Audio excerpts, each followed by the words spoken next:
जेव्हा पण कोणी व्यक्ती कुठले कार्य करायला संकल्प करते तर त्याला एक भला मोठा पर्वत सुद्धा एक छोटासा डोंगर वाटतो.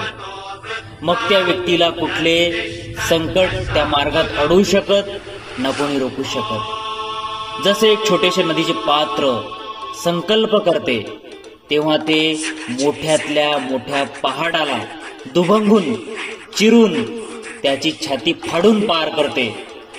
जेव्हा एखादे छोटेसे बीज उगण्याचा संकल्प करते तेव्हा त्या पर्वताच्या दगडाच्या छातीला चिरून मला उगायचे आहे ते उगते.